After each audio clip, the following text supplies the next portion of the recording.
Arrange marriage वाली की ताजा, लव मैरिज वाली की बासी रसोई। माता रानी अपनी कृपा सदैव मेरे परिवार पर यूं ही बरसाए रखना। पूजा कर अनुराधा सारे कमरों हॉल में आरती देने के बाद आरती की थाली लिए अब रसोई में आती है और रसोई में भी आरती देकर गैस पर तिलक लगाकर पूजा के कुछ फूल रख देती है और हाथ जोड़कर कहती है, मां अन्नपूर्णा, मेरे रसोई घर को हमेशा अपने अन्न से भरा ही रखना। जिसके बाद अब अनुराधा सबसे पहले घर में विराजे लड्डू गोपाल और गाय माता के लिए रोटी बनाती है। सबसे पहले लड्डू गोपाल को भोग लगाकर गाय माता को भी रोटी दे आती हूँ, फिर इन लोगों का भी नाश्ता बनाना है। थोड़ी देर में ही अनुराधा सभी के लिए नाश्ता बनाकर डाइनिंग टेबल पर लगा देती है। क्या बात है भाग्यवान, आज तो तुमने नाश्ते में काफी कुछ बनाया है। यम, प्याज के पराठे भी बने हैं। माँ अब आप भी बैठ जाओ वरना नाश्ता ठंडा हो जाएगा। अगर मैं तुम लोगों के साथ बैठकर नाश्ता करने लगी तो रसोई घर साफ कौन करेगा? तुम लोग जानते हो ना कि मुझे रसोई घर हमेशा साफ ही पसंद है। ओफो माँ, अगर रसोई साफ करने में थोड़ी सी देर हो जाएगी तो कोई पहाड़ नहीं टूट पड़ेगा। क्या कहा तूने? जानता भी है कि रसोई घर गंदा होने से मां अन्नपूर्णा कितना नाराज हो जाती हैं। उनकी वजह से ही आज तुम लोगों की थाली में अन्न है, समझे? अनुराधा अब अच्छे से पूरी रसोई घर को साफ कर सारे बर्तन धोकर आखिर में नाश्ते के लिए बैठ जाती है। नाश्ता करने के बाद अनुराधा, कल रात जो तुमने पनीर की भुर्जी बनाई थी ना, वो बच गई थी, गरम करके दे देना, बड़ा मन कर रहा है खाने का।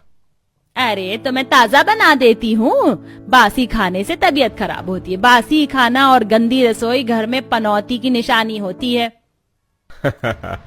तुम और तुम्हारी बात है, कभी कभी तो मेरी समझ के परे है। अनुराधा को शुरू से ही अपने घर की रसोई से काफी प्यार था। रसोई में हमेशा साफ सफाई रखना और सभी को हमेशा ताजा खाना खिलाना ही अनुराधा का पहला काम था। तो वहीं अनुराधा के पड़ोस में रह रही शशिकला के घर का भी कुछ ऐसा ही हाल था। सविता, आज चाय मिलेगी या नहीं? कब से इंतजार कर रही हूँ, जल्दी से चाय ले आ। सोफे पर बैठी शशिकला काफी देर से चाय का इंतजार कर रही होती है। तभी उसे रसोई के अंदर से कुछ जलने की बदबू आती है। ये मेरी रसोई से इतनी गंदी बदबू क्यों आ रही है? सविता क्या कर रही है रसोई में? शशिकला जैसे ही रसोई में जाती है तो देखती है कि गैस पर चाय उबली पड़ी है, तो वहीं किचन की स्लैब पर 2 दिन पुरानी आलू गोभी की सब्जी रखी हुई, जिसके अंदर से काफी तेज महक आ रही होती है। तूने तो पूरी मेरी रसोई को बदबू से महका दिया है। ये सब क्या है सविता? और ये आलू गोभी की सब्जी, ये तो 2 दिन पहले बनी थी ना, ये अभी तक क्या कर रही है?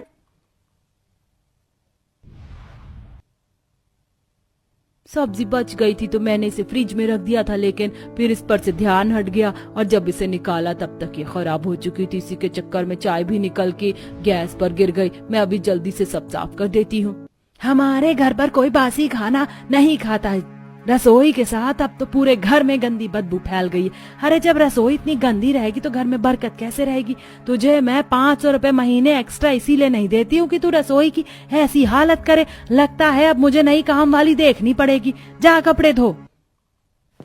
सविता को कपड़े धोने के लिए भेज शशिकला खुद ही सारी रसोई को अच्छे से धोकर साफ करती है, तो वहीं बासी सब्जी को भी कूड़े में फेंक देती है। शाम को शशिकला और अनुराधा दोनों पार्क में बैठी हुई बातें करती हैं।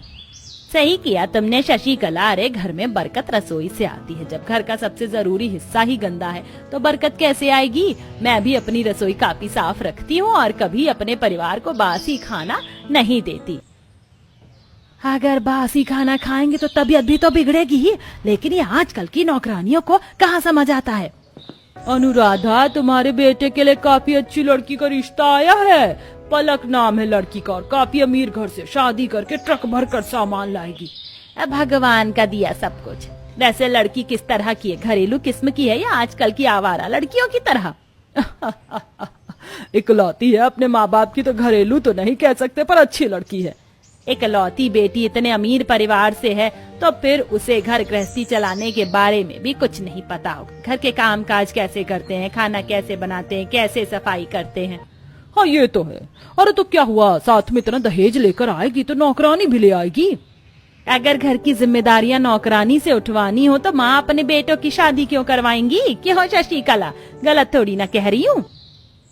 लड़की तो ऐसी हो कि अपने परिवार वालों को रोज ताजा खाना बनाकर खिलाए, रसोई घर को पूजे, सफाई करे, ताकि घर में बरकत बनी रहे। घर की बहू से ही घर में सुख चैन का वास होता है। शशिकला और अनुराधा जैसे खुद थी वैसे ही वो अपनी बहू को भी लाने की उम्मीद कर रही थी। इसी तरह 1-2 दिन गुजर जाते हैं। ऑफिस कैंटीन में बैठे स्नेहा और अंकित आज मैंने सब कुछ तुम्हारे पसंद का बनाया, कढ़ी पकौड़ा, ढोकला और साथ में ये मटर पुलाव। ओ गॉड स्नेहा, तुम तो काफी कुछ बना कर लाई हो। लेकिन इतना सब बनाने की क्या जरूरत थी? इतनी सुबह सुबह तुमने इतना सब कुछ कैसे बना लिया? माँ ने थोड़ी बहुत मदद की थी तो इसलिए जल्दी बन गया। अब जल्दी से खा लो, अभी अभी ओवन में गर्म करके लाई हूँ। अंकित स्नेहा काफी समय से एक दूसरे को डेट कर रहे थे, जिसके बारे में अंकित ने अभी तक अपने परिवार में नहीं बताया था। तो वहीं दूसरी तरफ आज शशिकला अपने बेटे के लिए रिश्ता देखने के लिए जाती है। लड़की को देख अब शशिकला लड़की की माँ ममता के साथ उनका पूरा घर देखती है और आखिर में जब रसोई में आती है, काफी साफ सुथरी रसोई है, बिल्कुल भी गंदगी नहीं है। अरे वो तो होगी ही, मेरी बेटी जो रसोई का काम संभालती है और जो अपने बाहर चीजें खाई है ना, वो सभी मेरी बेटी ने ही बनाई है। खाना बनाने से लेकर साफ सफाई तक हर काम में माहिर है मेरी बेटी। ये तो बहुत अच्छी बात है, मैं तो बिल्कुल ऐसी लड़की ढूंढ रही हूँ अपने घर के लिए। शशिकला अपने बेटे आरव का ममता की बेटी मधु से रिश्ता तय कर देती है। तो वहीं कुछ दिनों में अंकित भी अपने परिवार में स्नेहा के बारे में बता देता है। सब हॉल में बैठे हुए, अरे बेटा, ये लव मैरिज करके आने वाली लड़कियां कभी अपने घर को संभाल नहीं सकती। तुझे नहीं पता इन लड़कियों के बारे में, छोड़ दे उसे। मैं तेरे लिए उससे भी अच्छी लड़की ढूंढूंगी। मैंने प्यार किया है, कोई मजाक नहीं, जो ऐसे ही छोड़ दूं उसे। पापा, अब आप ही समझाओ ना माँ को। अंकित के बार बार जिद करने पर परेशान अनुराधा सारी बात अपनी पड़ोसन शशिकला के घर जाकर बैठकर बताती है। अनुराधा, बोल कर भी अपने बेटे की लव मैरिज मत करवा देना। ये लव मैरिज वाली लड़कियां बड़ी खराब होती हैं। मैंने तो कुछ दिन पहले ही अपने बेटे का खुद से रिश्ता तय किया, बड़ी ही संस्कारी लड़की है। पड़ोसन की बात सुन अनुराधा काफी डर जाती है। तो वहीं अंकित भी अपनी जिद पर अड़ा रहता है। अंकित के कमरे में सब इकट्ठा थे। अगर आप रिश्ते के लिए नहीं मानी तो मैं भाग जाऊंगा, लेकिन शादी तो सिर्फ स्नेहा से ही करूंगा। अरे भगवान, मान भी जाओ ना, मुझे भी कोई दिक्कत नहीं है, इकलौता बेटा तो है अपना। माँ, मैं सच कह रहा हूँ, स्नेहा बहुत अच्छी लड़की है, अपने घर की सबसे बड़ी बेटी है, सारी जिम्मेदारियां वो अच्छे से निभा सकती है। ठीक है, लेकिन एक बात याद रखना, अगर उससे कोई भी भूल हुई ना तो मैं तुझे नहीं छोड़ूंगी, समझा? अनुराधा के हाँ करते अंकित जल्दी ही स्नेहा और अपने परिवार वालों को एक दूसरे से मिलवाता है और बिना देरी करे स्नेहा और अंकित की धूमधाम से शादी हो जाती है। और आज स्नेहा की पहली रसोई की रस्म होती है, जिसमें वो तरह तरह के पकवान बना रही थी और उन पकवानों की खुशबू पूरे घर में महक रही थी। डाइनिंग टेबल पर बैठे, माँ कितनी बढ़िया खुशबू आ रही है ना? कह तो ये सही रही है, किचन से खाने की खुशबू तो बढ़िया ही आ रही है। थोड़ी देर में स्नेहा पूरी डाइनिंग टेबल को तरह तरह के लजीज पकवानों से भर देती है। खाना तो सच में उंगलियां चाटने लायक बना है। काफी दिनों बाद इतना बढ़िया खाना खा रहा हूँ। अभी तो आप लोग स्नेहा के हाथ की कड़ी खाना। अनुराधा को भी अपनी लव मैरिज वाली बहू के हाथ का खाना काफी अच्छा लगता है। थोड़ी देर बाद जब अनुराधा रसोई में जाती है, रसोई मैं भी साफ करती हूँ, लेकिन पहली बार रसोई को अपनी इतना चमकता हुआ देख रही हूँ। इतना सब कुछ बनाया था ना, इसीलिए रसोई में काफी गंदगी हो गई थी। जब तक आप लोग खाना खा रहे थे तब तक मैंने सारी रसोई साफ कर दी और बर्तन भी धो लिए। जैसे मैंने लव मैरिज वाली के बारे में सोचा था, ये तो उससे बिल्कुल उल्टी ही निकली। खाना भी इतना बढ़िया बनाया और रसोई भी साफ कर दी। चलो, जैसी ये है आगे भी बिल्कुल वैसी ही रहे। स्नेहा अनुराधा से भी काफी अच्छे तरीके से रसोई को साफ रखती और सभी को हर दिन ताजा और अच्छा खाना बनाकर खिलाती। तो वहीं अब शशिकला की भी अरेंज मैरिज वाली बहू मधु आ जाती है और आज मधु की भी पहली रसोई की रस्म होती है। खाना बनाते हुए ही मधु रसोई की सफाई, बर्तन धो रही होती कि तभी शशिकला भी रसोई में आती है और ये सब देख, अरे बहू, तुम तो साथ साथ रसोई की सफाई कर रही हो और खाने से भी कितनी बढ़िया खुशबू आ रही है। मुझे तो आदत है कि हाथों हाथ रसोई ही साफ करने की, वरना बाद में काफी काम बढ़ जाता है। और मैं तो अपने स्कूल टाइम से खाना बना रही हूँ, तो अच्छा बनेगा ही ना। ये देख शशिकला भी काफी खुश थी। तो वहीं स्नेहा की शादी की छुट्टियां भी खत्म होने को आ गई थी और आज से स्नेहा को ऑफिस जाना था। माँ जी, मैं ऑफिस के लिए निकल रही हूँ, आपका खाना बनाकर रख दिया है, खा लीजिएगा, ठीक है? स्नेहा ऑफिस के लिए निकल जाती है। घड़ी में तकरीबन दोपहर के 12 बजे होते कि तभी सोफे पर बैठी अनुराधा को रसोई से हल्की हल्की महक आने लगती है। ये मेरी रसोई से महक क्यों आ रही है? अनुराधा जब रसोई में जाती है तो देखती है कि स्लैब पर सब्जी का कचरा रखा हुआ है। तो वहीं सिंक में भी सुबह के जूठे बर्तन यूं ही पड़े हैं, जिस पर मक्खी भिनभिना रही है। कचरे की वजह से रसोई में चारों तरफ महक होने लगी थी और ये सब देख, हे भगवान, इन 27 सालों में मैंने आज तक अपनी रसोई की ऐसी हालत नहीं देखी और ये कल की आई बहू ने क्या कर दिया मेरी रसोई के साथ। मान पूर्ण माफ करना मुझे। अनुराधा अब जल्दी जल्दी सारे बर्तन धोकर रसोई को साफ कर देती है। स्नेहा जैसे ही शाम में घर आती है, बाहू ये तू रसोई की क्या हालत बनाकर गई थी? माँ जी वो लेट हो रहा था इसीलिए मैंने 2-4 बर्तन छोड़ दिए थे। क्यों, क्या हुआ? अरे घर में बरकत रसोई से ही आती है, रसोई गंदी रहेगी तो कहाँ से बरकत आएगी? 4 बर्तन और थोड़े से कूड़े के लिए स्नेहा को अपनी सास से काफी कुछ सुनना पड़ता है। तो वहीं अगले दिन जब अनुराधा दोपहर में शशिकला से मिलने के लिए जाती है, जो डाइनिंग टेबल पर बैठी थी, तुम बिल्कुल सही वक्त पर आई हो, खाना बस बन ही गया। मधु बहू, मेरी थाली के साथ साथ एक और खाने की थाली ले आना। मैंने पहले ही आंटी जी को देख लिया था रसोई की खिड़की से, इसीलिए मैं साथ में ले आई। इसकी क्या जरूरत थी? वैसे खुशबू तो काफी बढ़िया आ रही है। अरे आएगी भी क्यों नहीं, मेरी बहू खाना ही इतना बढ़िया बनाती है। पता है आरव के ऑफिस वाले आए दिन मेरी बहू से अलग अलग तरह के खाने की फरमाइश करके टिफिन मंगवाते हैं। ये तो बढ़िया है। आओ बहू, तुम भी हमारे साथ खा लो। नहीं आंटी जी, वो मुझे रसोई साफ करनी है ना, गंदी रसोई से घर में बरकत नहीं आती। मधु जब रसोई में आती है, रसोई को अच्छे से साफ कर बर्तन धोकर अपने कमरे में चली जाती है। थोड़ी देर बाद जब शशिकला अनुराधा को अपनी चमकती रसोई में लेकर आती है, तुम्हारी बहू ने तो तुमसे भी अच्छी रसोई चमका रखी है, कोई कह नहीं सकता कि यहाँ खाना भी बनता है। और नहीं तो क्या, अरे मैं तो फिर भी कभी कभार रसोई घर की पूजा करती थी, लेकिन जब से मेरी बहू आई है तब से रसोई घर को मंदिर की तरह पूजती है। इसीलिए मैं सबसे कहती फिरती हूँ कि बहू लाओ तो अरेंज मैरिज वाली ही लाओ। शशिकला की बात सुन अनुराधा को अपनी लव मैरिज वाली बहू की हरकत याद आती है। वहीं अगले दिन स्नेहा ऑफिस आउटफिट में। कल 4 बर्तन के चलते माँ जी ने मुझे कितना सुना दिया था, आज तो पूरी रसोई साफ करके जानी पड़ेगी। स्नेहा जल्दी से रसोई को अच्छे से साफ कर अब ऑफिस के लिए निकलती है, लेकिन जैसे ही ऑफिस पहुंचती है HR उसे अपने कैबिन में बुलाती है। क्या टाइम है तुम्हारा ऑफिस आने का? पूरा आधा घंटा लेट हो। इसी तरह लेट आती रही ना तो तुम ज्यादा दिन टिक नहीं पाओगी इस ऑफिस में। HR की बात सुन स्नेहा काफी परेशान हो जाती है और जब वो रात में खाना बना रही होती है, सुबह काम करके नहीं जाऊंगी तो माँ जी डांटेंगी, करके गई तो ऑफिस के लिए लेट हो जाऊंगी, इससे अच्छा है कि मैं रात को ही सुबह के खाने की तैयारी कर लूं। स्नेहा फ्रिज में एक्स्ट्रा आटा गूंथ कर रख देती, तो वहीं सब्जी भी ज्यादा ही बनाती और अगले दिन जल्दी से रोटियां डाल रात की बासी सब्जी ही गर्म करके टिफिन में पैक कर देती है। लंच टाइम में अंकित जैसे ही बासी आटे की रोटी और रात की सब्जी खाता है, स्नेहा सब्जी थोड़ी खट्टी खट्टी सी नहीं लग रही है? और ये तो तुमने रात में भी दी थी ना, मुझे रोटी भी थोड़ी खमीरी सी हो गई है।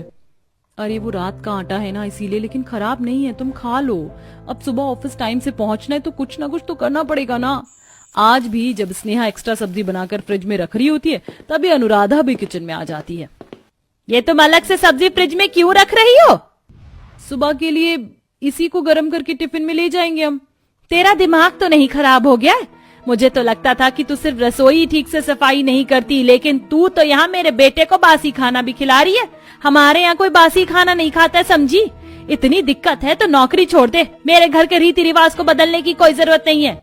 एक तरफ ऑफिस और एक तरफ घर के काम के बीच स्नेहा पूरी तरह से पिस रही थी, तो वहीं दूसरी तरफ, अरे मधु बहू, इतनी जल्दी रसोई भी साफ हो गई? हाँ माँ जी कर दी और खाना भी टेबल पर लगा दिया है। रसोई साफ करने का मतलब होता है रसोई की धुलाई करना, तुमने तो सिर्फ पहुंच दिया है। चलो जल्दी से रसोई की धुलाई कर दो। अपनी अरेंज मैरिज वाली बहू के रसोई चमकाने पर भी शशिकला उसे रसोई साफ करने को कहती है। वहीं अपनी अरेंज मैरिज वाली बहू की पार्क में बैठे अपने दोस्तों में बड़ाई करने से भी शशिकला पीछे नहीं हटती। क्या उंगली चाटने लायक खाना बनाती, कभी आना तुम लोग मेरे घर पर। और रसोई तो मेरी बिल्कुल फूलों की तरह महक रही होती है। शशिकला तो शशिकला, अच्छे और ताजा खाना बनाने की वजह से आए दिन आरव के दोस्त भी उसे अपना टिफिन लाने के लिए कह दिया करते थे। सब लोग कॉफी मशीन के पास खड़े होकर कॉफी पीते हुए बात कर रहे थे। मेरी बीवी तो 1% भी अच्छा खाना नहीं बनाती है। कल से तू मेरा भी टिफिन लेकर आना, भले ही महीने के मैं तुझे पैसे दे दिया करूंगा। इन चक्कर में मधु काफी थक जाया करती थी, लेकिन फिर भी उसे अपनी सारी जिम्मेदारी अच्छे से निभानी पड़ती है। वहीं आज भी जब शशिकला मधु को रसोई अच्छे से साफ करने को कह रही होती है कि तभी वहाँ अनुराधा भी आती है। बहू, उस कोने की भी अच्छे से सफाई कर और सबसे पहले चाय बनने को रख दे। कितनी नसीब वाली है मेरी पड़ोसन, अपनी अरेंज मैरिज वाली बहू पर हुक्म चला रही है। और ये कुछ कह भी नहीं रही। अगर मैं अपनी लव मैरिज वाली बहू को कुछ कह दूं तो वो तो मुझ पर ही चढ़ जाएगी। घर और ऑफिस के काम से परेशान होकर स्नेहा का आए दिन बासी खाना ले जाना लगा ही रहता था कि कैंटीन में बैठे। तुम्हारी सब्जी से कितनी गंदी बदबू आ रही है, रात की सब्जी लेकर आई हो क्या? और जरा इसकी शक्ल तो देखो, ऐसा लग रहा है गरम करते हुए तुमने इसे काफी जला दिया है। जहाँ घर में रहकर मधु सभी को हर रोज ताजा खाना खिलाती और टिफिन में देती, तो वहीं स्नेहा के लिए ये सब काफी मुश्किल था। जागरण से ये खीर का प्रसाद मिला, इसे ध्यान से फ्रिज में रख देना, शाम को सबके आने के बाद खाएंगे। ठीक है माँ जी। स्नेहा जैसे ही प्रसाद लेकर किचन में जाती है तो उसे अपने फोन पर मीटिंग की नोटिफिकेशन आती है, जिसके चलते स्नेहा प्रसाद स्लैब पर ही रखकर अपने रूम में जाकर लैपटॉप पर मीटिंग अटेंड कर लेती है। तो वहीं जब थोड़ी देर बाद अनुराधा पानी लेने किचन में जाती है तो देखती है कि प्रसाद में चींटी लग गई है। ये देख अनुराधा गुस्से में स्नेहा के कमरे में जाती है और उसका लैपटॉप बंद करते हुए चिल्लाने लगती है। प्रसाद तुझे मैंने फ्रिज में रखने के लिए बोला था ना, पता है उस पर कितनी सारी चींटियां और कॉकरोच घूम रहे थे। मेरी रसोई का सत्यानाश करके रख दिया तूने। मेरे बेटे को ताजा खाना भी नहीं खिला पाती है। कुछ सीख उस मधु से, कैसे सबको हर रोज ताजा स्वादिष्ट खाना खिलाती है और रसोई को भी बिल्कुल चमका कर रखती है। मधु हाउसवाइफ है लेकिन मैं वर्किंग वुमेन हूँ, मुझे घर और ऑफिस दोनों देखना पड़ता है। मैं सब एक साथ मैनेज नहीं कर सकती। अरे तो किसने कहा है नौकरी करने के लिए? छोड़ दे, हमारे घर में किसी चीज की कमी नहीं है। इतनी पढ़ाई लिखाई सिर्फ रोटियां बेलने के लिए नहीं की है। और रही बात काम की, तो मायके में मेरे घर वाले मेरे काम में काफी मदद करते थे, लेकिन यहाँ ऐसा नहीं है। स्नेहा और अनुराधा की काफी ज्यादा बहस हो जाती है। थोड़ी देर बाद जब अनुराधा शशिकला से मिलने के लिए उसके घर आती है तो देखती है कि बिल्कुल हीरे जैसी रसोई चमका कर रखती हूँ मैं, लेकिन फिर भी जब देखो सफाई करो और खाना। अरे कितना ताजा खाना बनाऊं, अब क्या गरम गरम फुलके इन लोगों के मुंह में ही डाल दूं? ताजा खाना और रसोई की सफाई के पीछे तो इन लोगों ने नाक में दम करके रख दिया। पता नहीं कब ये बुढ़िया मेरा पीछा छोड़ेगी। किचन में बाहर खड़ी अनुराधा सारी बातें सुन लेती है कि कैसे वो अपनी सास को खरी खोटी सुनाकर उसके मरने की दुआ कर रही है। तो वहीं दूसरी तरफ कमरे में बैठे काम से फ्रस्ट्रेटेड हूँ, लेकिन मुझे माँ जी से इस तरह बात नहीं करनी चाहिए थी। वो क्या सोच रही होंगी मेरे बारे में? उनके मन में तो यही बात चल रही होगी कि लव मैरिज वाली बहुएं ऐसे ही खराब होती हैं। अरे तुम ज्यादा मत सोचो, मैं माँ को अच्छे से जानता हूँ, वो खुद सारी बातें भूल जाएंगी। मैं क्या करूं अंकित, मैं जॉब छोड़ना नहीं चाहती, घर की जिम्मेदारी को भी अच्छे से निभाना चाहती हूँ, लेकिन सब एक साथ अकेले कैसे करूं? रसोई साफ करूंगी तो ताजा खाना नहीं बना पाऊंगी, और ताजा खाना बना लिया तो सफाई नहीं कर पाऊंगी। मायके में तो माँ बहन मेरी मदद कर दिया करती थी, लेकिन यहाँ ऐसा नहीं है। मुझे माँ जी से माफी मांग लेनी चाहिए। बाहर खड़ी अनुराधा सारी बातें सुनती है तो उसे भी स्नेहा के लिए थोड़ा बुरा लगता है। ऐसे ही अगले दिन हो जाता है। स्नेहा जब सुबह सुबह रसोई में खाना बनाने के लिए आती है तो देखती है कि उसकी सास आटा गूंथ रही है और पहले से ही सारी सब्जी भी कटी हुई है। ये देख, ये सब काम तो मेरा है ना, आप क्यों कर रही हैं? जानती हूँ मैंने कल कुछ ज्यादा ही कह दिया था, लेकिन मेरे कहने का मतलब ये नहीं था कि आप ये सब करें। मैं तो तुम्हारी बातों को भूल भी गई, बस ये समझ नहीं पाई थी कि मैंने सिर्फ घर संभाला था, लेकिन तुम तो घर और बाहर का काम दोनों संभाल रही हो, तो तुम्हारे लिए कितना मुश्किल होगा। इसीलिए अब मैंने सोचा है कि मैं भी तुम्हारी थोड़ी बहुत मदद कर दिया करूंगी। मुझे लगता था सास सिर्फ हुक्म चलाती है, लेकिन आज आपको देखकर लग रहा है कि ये मेरी गलत फहमी थी। अनुराधा कभी अपनी बहू को सब्जियां काट कर देती, तो कभी आटा गूंथ कर रख देती, तो कभी कभी रसोई की थोड़ी बहुत सफाई और बर्तन धो लिया करती, जिससे स्नेहा भी अब घर और अपने ऑफिस के काम को अच्छे से मैनेज कर पाती है और अब उसे कभी भी बासी खाने की जरूरत नहीं पड़ती।